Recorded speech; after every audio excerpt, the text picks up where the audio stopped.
Hello, and welcome to the Emmy Awards. I'm your host, Emi Cardinale. This is my podcast where I talk about what I've been watching or rewatching once a week. Before I get started, I do want to say that there was no episode last week.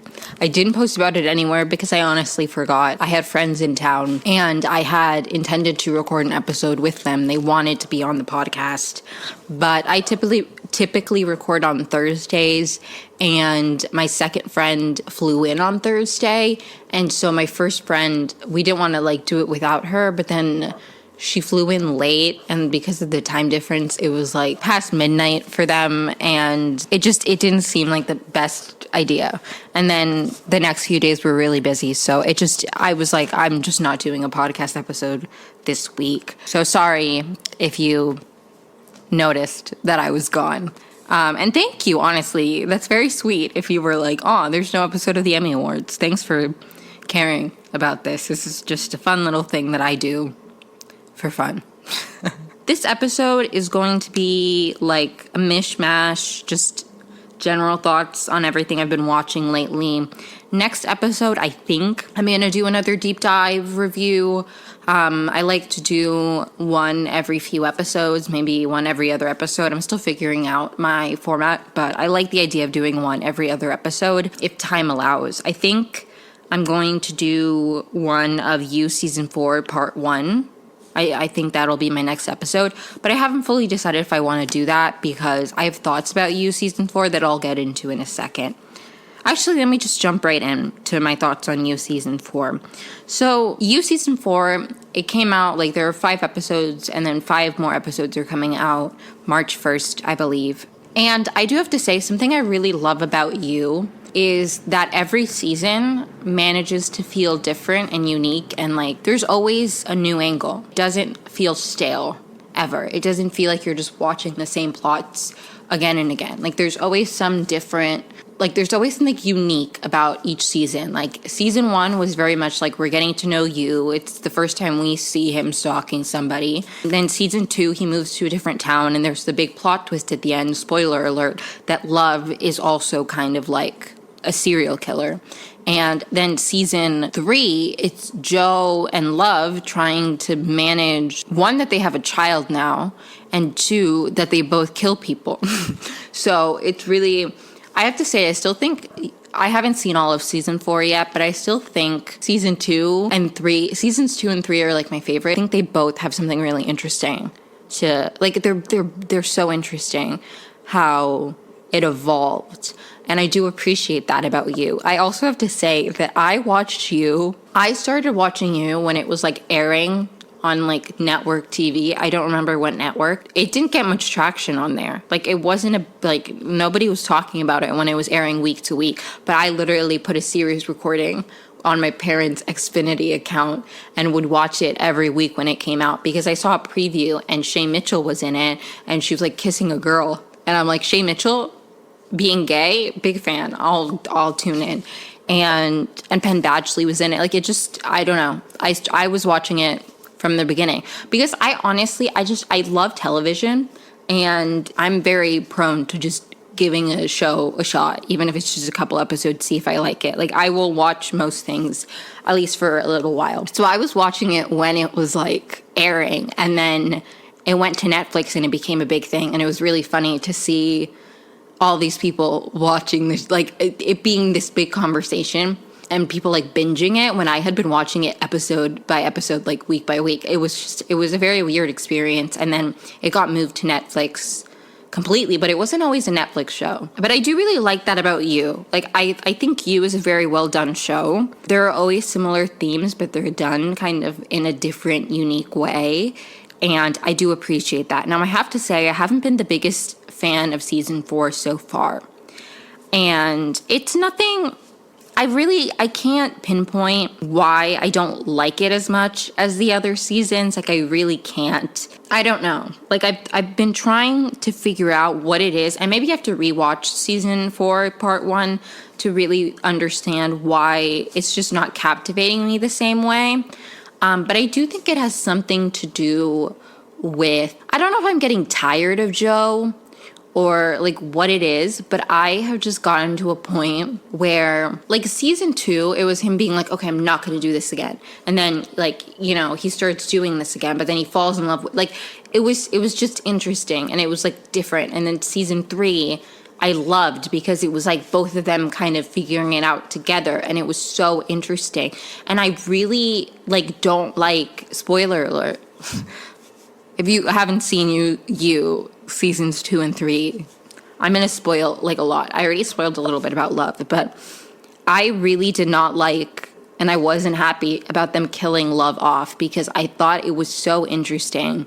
Their dynamic was so interesting because they killed for very different reasons, and their reactions to killing people was very different.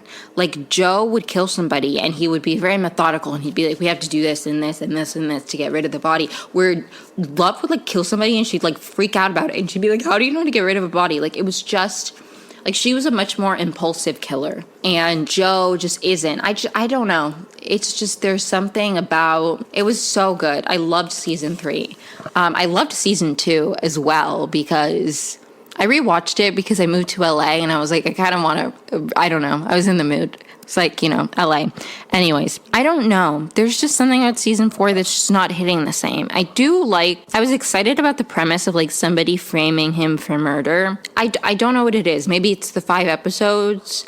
The fact that there was a reveal at the end of episode 5 that felt kind of anticlimactic for me. Maybe I'm just getting tired of Joe's shit, like of him being like, I'm not going to kill anybody, blah, blah, blah, blah, blah. I don't know. That's why I loved Love, because she never like denied the fact that she like did fucked up things, or like tried to find some like noble reason for like the things she was doing. Joe is so fucking infuriating because he will literally kill somebody and be like, no, you, like, he rationalizes it, and like I know that's his shtick, but I think I'm just getting tired of it. And I loved seeing Love be like, you think that you're all noble and you have reasons for the things you do, and I'm just crazy. And I loved her. I loved her so much. And I feel her absence in this season. I do have to say that I really liked, when I started watching season 4, I was like, he's supposed to be dead and he's done absolutely like nothing to disguise himself. How am I supposed to believe that people aren't going to be like, oh, that's the guy from like the article? He literally says at the end of season 3 that like it went viral. People knew him and his face was on it.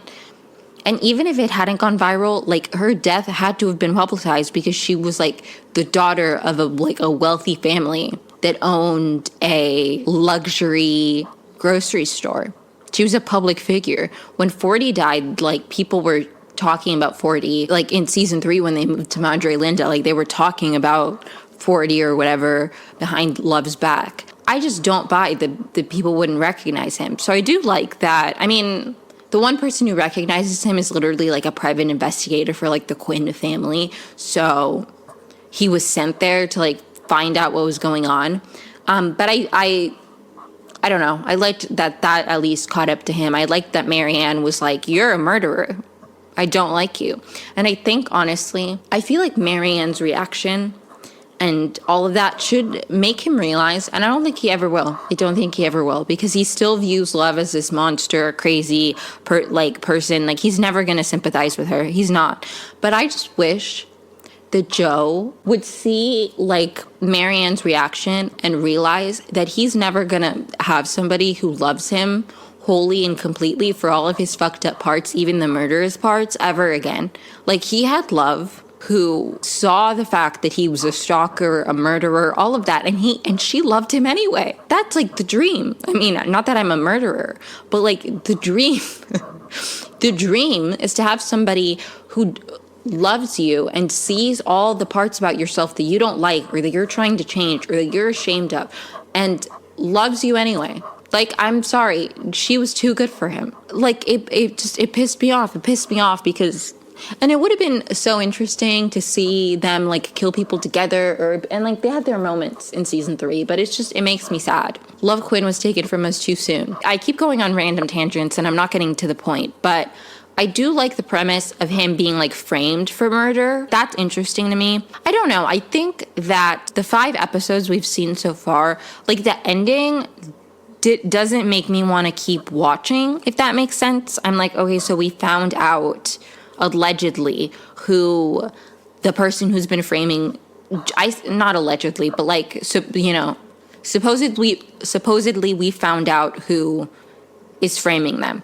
I've seen theories that Joe is hallucinating this person, that he's not real, like, et cetera, et cetera. So I don't really know. I don't really know what the end of, like, the rest of it is going to be. But I just feel like I came away from those 5 episodes being like, if I didn't get any other episodes, I wouldn't care. Like, I'm not sitting at a place where I'm like, I want to keep watching. So I don't know if there's something about the way they built the suspense. Like, I don't know. I want love to come back, but I know that's probably never going to happen. I want someone to take Joe down. I don't know. It really bothers me that, like, the private investigator just gives Joe a new identity. Like, why not kill Joe? Maybe the private investigator knew that, like, Love was a murderer and he was like, good riddance, she should be gone. But it just bothers me that he just, like, let Joe go free. Like, why does this man get break after break while all the women around him die? I didn't mean to talk about you season 4 for as long as I have, but I have a lot of thoughts, so maybe I will do an episode by episode breakdown. I do have to say, it being split off in like part 1 and part 2 will be very helpful for me as a podcaster, because it won't take as long to rewatch all of part 1 and take notes and all of that for a deep dive. So I think I'll do that next, but I don't know. Okay. The next thing I have on my list is Perfect Match on Netflix. I love it so far. I'm a big reality TV, specifically like dating reality TV kind of girl, big fan. And I knew some of the people, which is why I started watching it. Like, I've followed Francesca since Too Hot to Handle. Loved her on Too Hot to Handle. Like, I'm a big fan. I found, like, her TikTok started getting recommended to me, and she was posting with Jesse, her boyfriend. And then I started following Jesse, and I find Jesse's content really interesting. And I really like her. And I was excited to see her on TV again. So I don't know. I tuned in because I was like, this will be interesting. And I really like it so far. I really do. I have to say, the first 4 episodes, or whatever, the first drop of episodes that came out the first week, I don't know how many episodes it was, but that one I watched like with my friends, and I was cooking for some of it, so I did not fully watch all of it completely, like, attentively. So maybe that's why I feel a little bit confused. But what I'm confused about is, like, how I know that at the end one couple is going to be voted the perfect match, but I don't understand how that's going to happen. And if it's really gonna be, I don't know, I mean, maybe they haven't like really explained it, but I'm excited to see what that's gonna look like, because I feel like then you could just vote for your friends. Like, is it gonna be like on 4 Weddings on TLC, which I loved that show, they would like rate them like certain aspects, certain things. They'd be like, the dress this, the dress that. So it was like more cumulative of that. They like, I don't know what it's going to be like. Like, how is somebody going to win the perfect match? Is the amount of compatibility competitions that they win going to factor into it? Is it solely based on people voting? Like, that's what I'm really interested in. I kind of hope the compatibility competitions do factor into it, because I think that would be really smart. It would be nice if the competitions weren't just to then pick who comes in. I think it would be like, I don't know, I'm just interested to see how it ends. I really like that they've, like, when I was watching the show with my friends, I was like, I know multiple of these girls, and I know multiple of them are like bi or pan. And one of my friends was like, what's stopping them from just dating each other? And it seemed like at the beginning it was like guys versus girls. Like, the guys had the power and they had to pair up. And I do like that in the new set of episodes that dropped this week, it seems like it's more open, and Francesca was paired with a girl. Like, she got sent on a date with a girl, and I liked that. I think more shows, it makes it more interesting when it's not so rigid, like heteronormative and stuff. Like, Are You the One season 8, where it was like all queer couples, or like everybody was like, that was such a good season of TV. It was amazing because there was so much drama, and it made the game of Are You the One, which if you haven't seen Are You the One, everybody has like a perfect match that's been like paired ahead of time, and you have to match with each other, and every week there's like a matching, there's something called the truth booth, which the group votes on a couple to go into it to either like decide if they're a match or like eliminate them as a match. Like sometimes they'll send couples in there just to be like, are you a match or are you not? Like, let's get this sorted out. Sometimes they send people in there who they're like, we're sure they're a match, things like that. And then they have, it's the only way to like figure out for sure who a match is. Besides that, you do like at the end of the week, there's like a ceremony, and depending on how many correct matches are, like a certain amount of beams light up. And Are You the One, like the regular seasons, it has become pretty easy to win. I think I don't know what season, but it's some season they started being like, if you get no matches a ceremony, you start to lose money, because it was almost like guaranteed that they were going to figure out the number of matches. But anyways, all of they were going to figure out who the matches are, because statistically it wasn't that hard. But so all of this to say that with the queer season, where it was like anybody could be anybody's match, it was statistically a lot harder to figure it out. And one of the contestants, whose names I don't remember because this aired years ago, was like a big numbers guy, and he said like after they had a blackout at one of the ceremonies, which is when they get no matches, and he said that he did the math and that it would have been like really, really hard to figure out who was matched with them, like who the matches were if they didn't get that blackout. Like that helped a lot, which I don't think a blackout is necessary. And then I don't know. It was so interesting. It was so interesting. Great season of television. All of this to say that I think it really just behooves people and like network execs, in my opinion, to like make things more inclusive, because it widens the amount of people who are going to watch it. Like, people want to see themselves on TV. They want to relate to people. They want to see people that they feel like they understand, who represent them, and it's just like it's more interesting. There's just so many interesting dynamics to queer relationships that maybe aren't there with straight relationships. Not like 100% of the time, but like, I don't know, it adds another layer to it. And it was such a good episode, like a good season of reality TV, and I like that Perfect Match is kind of incorporating that and letting people talk about their sexuality. Even Carousel, who actually, she was on Are You the One? That's where I know her from. And then she was on Something Beasts, which was a Netflix show where you go on a date wearing like a mask or something, and you have to pick the person based solely on their personality. She was a panda. So that's why she's on Perfect Match, because it's people from previous Netflix shows. But she like talked very openly about her sexuality. I like that. I think it's important. I think it's nice. So I like the Perfect Match so far. I'm really interested to see how it ends. I'm always really interested, I know I've said this before, on like how reality shows develop after like their initial season. Because like I always find that particularly fascinating. I was not watching The Bachelor during its like infancy, but I find the history of the show very fascinating, and it's very interesting to me to start a show right when it's starting and to see how it grows with any show, like not even just reality TV. I feel the same way about You, where I was watching it like week to week, and now it's like a streamed show, and they're doing like every season has been different, and now season 4, it's all on Netflix, but they're doing 2 parts. Like, it's just really interesting to me to watch a show. There are a lot of shows that I have started like years after the entire show has ended. I love Gilmore Girls. It's one of my favorite shows ever, but I was not watching it when it was airing because I was a child. So I only watched it on Netflix like years and years after it ended. The day that I finished watching Gilmore Girls for the first time, like I watched the finale, is the same day that they announced that they were doing the revival, that it was like for sure going to happen. So it was actually really nice for me, because I was like, well, I just finished it, but now I get to see the revival in not that long, or whatever. But anyways, there are a lot of shows that I've watched long after they've ended. But I find it so fun and interesting to watch a show while it's airing, and be part of that conversation and all of that, especially with social media now.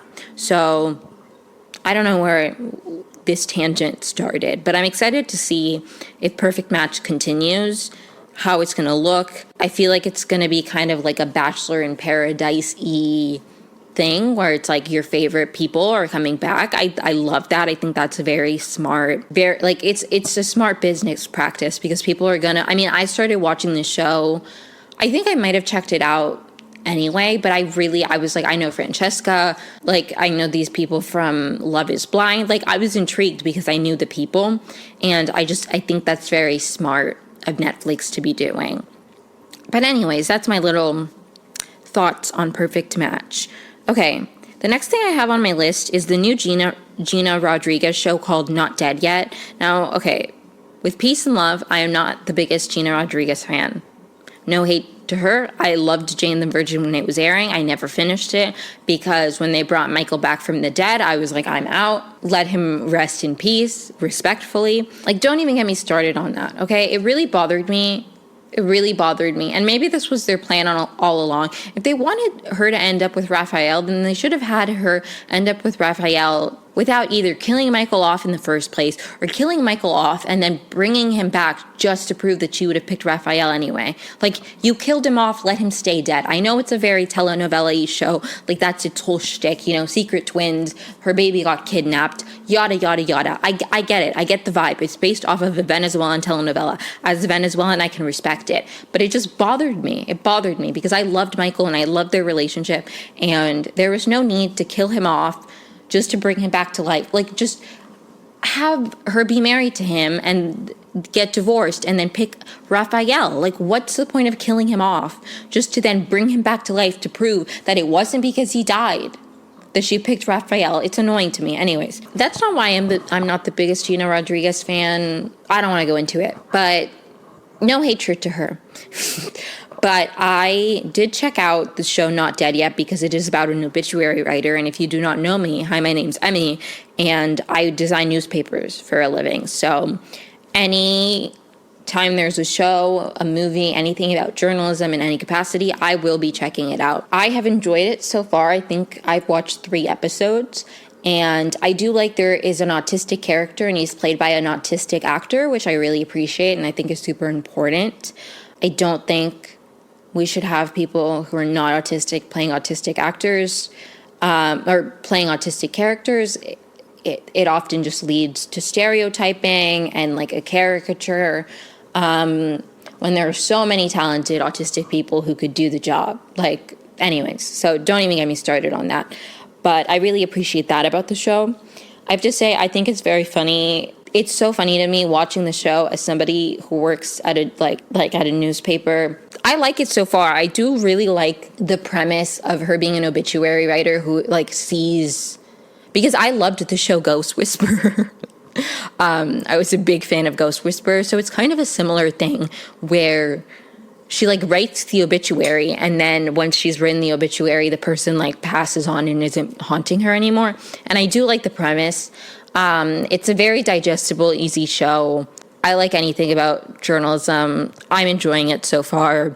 I don't know her name, but the actress from New Girl who played Cece, she's great in it. It's a very interesting show. I'm a fan so far. Abbott Elementary has been slaying recently. Janine and Gregory, that kiss in the last episode, if you know what I'm talking about. I was screaming, crying, throwing up. I've been waiting. I know most people have been waiting, but I've been waiting. But yeah, no, I love Abbott. It's just the best show ever. If you're not watching Abbott Elementary, what are you doing with your life? Respectfully. The next thing I have on my list is The Watchful Eye. I've started watching that show.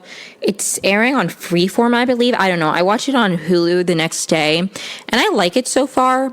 I'm not super big into like stuff that's like supernatural, and there is that element. It's about this nanny who she's like nannying for this one couple because her and her boyfriend are trying to like steal a ruby that's hidden in this building or whatever. And I've only watched like 3 episodes, so if I'm getting like, don't come for me, okay? I'm not caught up. That's the main reason that she's like nannying. but she's staying in, like, I don't know, she keeps seeing a ghost or whatever, and constantly, like, I'm not the biggest fan of that kind of thing, but I really like the actress. She was in Promised Land, and I loved her in that. So I decided to check it out, and I like it so far. I just not big into ghosts, so I don't know. I have to keep watching it, see how it plays out, but it's interesting. It gives, not to the same degree, but it kind of gives Only Murders in the Building in a certain way, in the sense that, like, it's like an old building that has a lot of stories. I don't know. I'm enjoying it so far, but I think the fact that, like, I don't know, there's like that supernatural aspect has kind of stopped me from like gravitating towards it and wanting to watch it. It's the same way where, like, I let weeks go by between, I'll watch, like, I'll catch up on SVU like once every 3 weeks, because when Thursday rolls around or Friday rolls around and, like, I have like the series recording on my parents' Xfinity, I don't have like the desire to watch it unless I'm like in a specific mood. I feel that way so far about The Watchful Eye. Like, it doesn't have me like wanting to watch it like every week when it comes out. It's just kind of like sometimes I'll be in the mood and I'll like watch 2 episodes in a row. So that's how I feel about it so far. So the next thing I have on my list is my general thoughts on The Bachelor. Now, I have so many. What can I even say? The last episode, if you watch The Bachelor, if you don't watch The Bachelor, the lead, Zach, got COVID. And the way this show handles COVID gives me a headache every single time.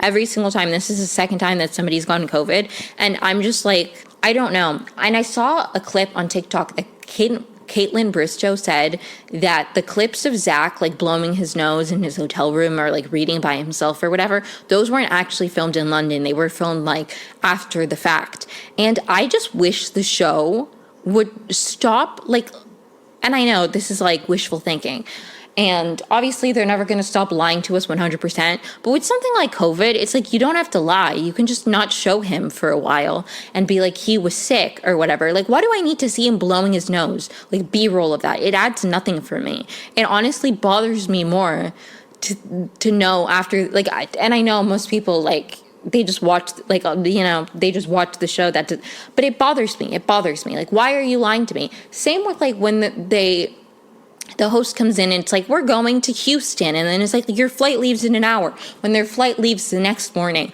Why does that matter to me? If you're going to lie to me, at least have it be about something that changes a plot line. Like, why are you lying to me about something that has nothing to do with anything that I give a shit about? Like, respectfully, what am I going to lose as a viewer knowing that their plane does not leave until the morning? Like, why are you telling that to me? How does that impact me at all? It bothers me. It bothers me. Same with the COVID thing. I think it bothers me more with COVID because COVID is a very serious thing that a lot of people have just kind of moved on from and like passed as if it's not like still an ongoing thing that is killing people and like leaving people permanently disabled. Like, I don't know. I think the way we talk about COVID and illness and all of that is so important in media. And yeah, it's The Bachelor, but if you're going to include COVID in the storyline and not just be like, oh, he has like a virus, then do it justice. Because literally, like, clarify for your audience, because to me it's just irresponsible to be like, oh, the lead is COVID, so we're canceling this. Or like last season it was like, oh, this guy has COVID, so we send him home, instead of being like, oh, he had COVID, we tested all of you, we're quarantining. Maybe they don't need to mention that, maybe people wouldn't care, but it bothers me honestly to watch it and be like, the girl he just went on a one-on-one with, she's just like there, she's just there. They couldn't at least say, oh, we tested Gabby, she doesn't have it. Nothing. Gabby could very well have COVID. I don't know. It bothers me. If you're going to include the word COVID, you have to be responsible about it. Or maybe you don't, because we, like, so many people in this society and in this country have moved on past COVID and are like, we're post-pandemic.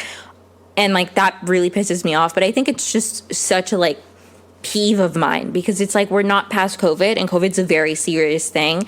And I don't like the way you're talking about it. So that's not even like, anyways, that's such a minor, not minor, but that's such a like subplot of what's happening on The Bachelor right now. I don't really know if I have anything to say besides that, because that's really the thing. I mean, last episode, they should have just, like, I don't know, why couldn't they have, like, shown part of next week? There was, like, a solid, like, I think over half of the episode was just, like, the girls being like, is Zach gonna come? Zach's not gonna come. If you watched the previews, you would have, like, put it together that Zach had COVID, because it seemed like he was doing something on Zoom, and it's, like, I don't know. It just, like, it bothered, the last episode pissed me off, and I've been liking this season so far, but the last episode pissed me off. Okay. The last thing that I want to talk about is One of Us is Lying. So I started watching this on Peacock because my sister got a Peacock subscription, as I said a few episodes ago, to watch The Traitors, that reality show, which I do recommend if you have Peacock. And she was like, I started the show. It's called One of Us is Lying. And so I started watching it, and I love it. I'm devastated that there's not a season 3. I do think I'm going to read the books. I know it's based off of a book. I never read those books despite seeing them for a very long time, because I heard they weren't very good. I heard from like one person that it wasn't that good of a book. But then I was like, I shouldn't check it out. So I never read those books, even though I saw it like for years. I saw that book for years. But now that I've seen the show, I'm very interested to read the books, because there's 2 of them. And I think there might be a third coming, but I am interested to read the books and see the differences. And I don't typically do that where I like watch something and then read the book. I don't really like doing that. But I watched it truly with like no, I don't know. The only preconceived notion I have was like, oh, it's based off of a book that I heard isn't the best book. So I don't really care about the book because I wasn't, so I didn't really have that many preconceived notions going into it. I have to say, by the end of season 2, I was like in love with all the characters.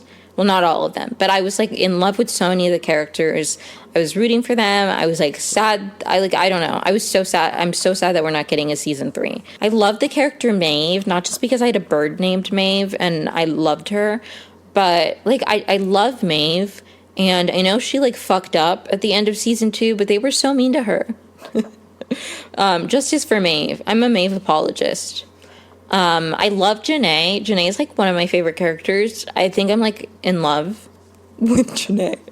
I don't know. Big fan all around of One of Us is Lying. If you have Peacock, I do recommend you watch it. It's kind of like Gossip Girl if they killed off Gossip Girl in the first episode. That's the way my sister described it to me, so that's not an original thought. But it's really interesting. It is really interesting. It's basically like 5 kids are in detention and one of them dies, and they rule it a murder. So it's kind of like trying to figure out who killed him, whether it's one of the 4 in the room or not. That's the only spoiler I'm gonna give away. It's a great show, though. I really liked season 2. I think even more. I think sometimes when a show has like a really interesting premise for the first season, I think sometimes it's hard to like go on, like start anew. Like if you wrap things up to some extent at the end of the first season, it's hard. It can feel forced sometimes making a second season when it's like it could have just ended after season 1 and it would have been better as it is. And I think One of Us is Lying did a really good job of connecting seasons 1 and 2, but also making them distinct enough and making the premise and like the mystery of season 2 be different and unique. But then also when you find out like everything's revealed at the end of season 2, like there are connections to season 1. Like it kind of took the big mystery of season 1 and like expanded on it and added like like another facet to it. And that kept going on in the present time, but also gave more information on the past and the timeline before season 1 and also of season 1. It was just very well done and super interesting. And I'm excited to read both books and see how different they are, how similar they are. I'm really sad that there's not a season 3, which I already said, but it kind of ended on a cliffhanger. And there are also just certain like conflicts in the show that I would just like to see resolved or get more information on. Like, I really want to see if they would forgive Maeve. Are Maeve and Janae going to get back together? I have so many questions. That I'm just never going to get answered. But it was a good show. I do recommend watching it.